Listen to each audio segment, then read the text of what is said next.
I meditated every day for the last 3,000 plus days for at least 20 minutes. And this is exactly what it did to me. I'll start by telling you some of the practical benefits that came on and when it started coming on. I'll tell you some of the weird stuff that happens, like 4 or 5 years of daily meditation. And then I'll tell you, if I were starting again, what I would do and the type of meditation that I do today. Starting with the benefits that it has given to my life, I'll start by just saying there are a lot, like so many, way more than I thought there would be. And in fact, before I even get into those, I would just ask, why do you do anything at all? Why do you try to build a business or try to build a following or try to build a relationship or play video games or eat good food? The reason you do anything is because you believe that either now or in the future, it's going to bring you some degree of satisfaction. That's it. That you can accept the present moment for what it is.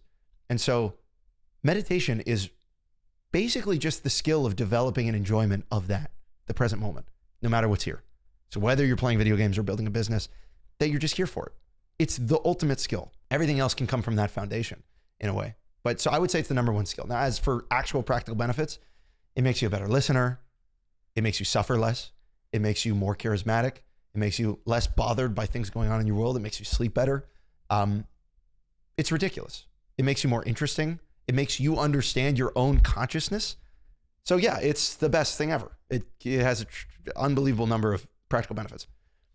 The weird stuff that starts happening after many years of meditation every day is, weird's honestly the wrong adjective. It is freeing, is what I would say. Freeing. I'm Kamala Harris, but it's freeing. There's a benefit of not seeing yourself as the identity you used to identify with, which is, it's clearly an illusion. You get to see it all the time, pretty much every meditation, and throughout your day, you notice that the person in the mirror and the thinker that you think you are, the person behind your face, is not who you are. Like, obviously not who you fucking are. And it's unbelievably freeing. It's like unbelievably freeing. And it's kind of hard to describe. Freeing is a good adjective to describe, but I would mostly say it's the truth. You can see the truth of reality in a very comforting way.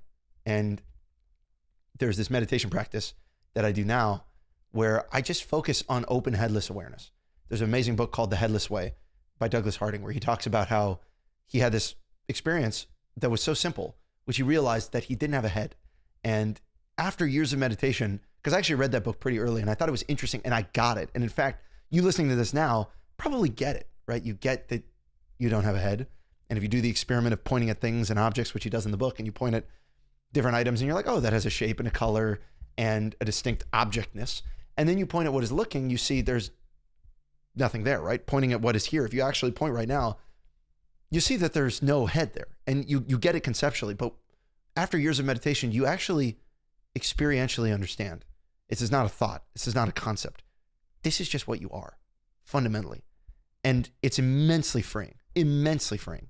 You lose sense of that self that you're identified with, which causes a tremendous amount of suffering. I'm just quoting Buddhist shit now, but fuck yeah. But yeah, it's amazing.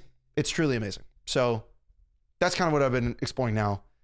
If I were starting over again, if I were to do this from the very beginning, I would honestly just do whatever practice would get me to continually do it. And I think to me, the one that would work, because I did this for a very long time and it's super enjoyable, is basically you maximize the pleasure of meditation. So sit comfortably, your eyes open, eyes closed. It doesn't matter. You could lie down, you could sit up. If you're lying down, don't fall asleep, but sit comfortably, do it for at least 20 minutes and focus on maximizing the joy of breathing. That's it. So there's 4 stages of breathing. There's the inhale hold, the exhale hold. The rules are just breathe in each stage for as long as it feels nice. And just do that. Do that every day for at least 20 minutes. And again, you won't really notice the big benefits of meditation for at least 90 days, which is a long time. It's a long time. It might even be more. But I would just say, if there's a skill to get good at, in my opinion, it's the one skill that's behind every other skill, which is presence and just being here and quiet and not suffering, no matter what's going on, whether you're succeeding or failing or whatever. It's the tits, dude. So anyway, I think that's it. I think I'm going to end there. Thanks for watching.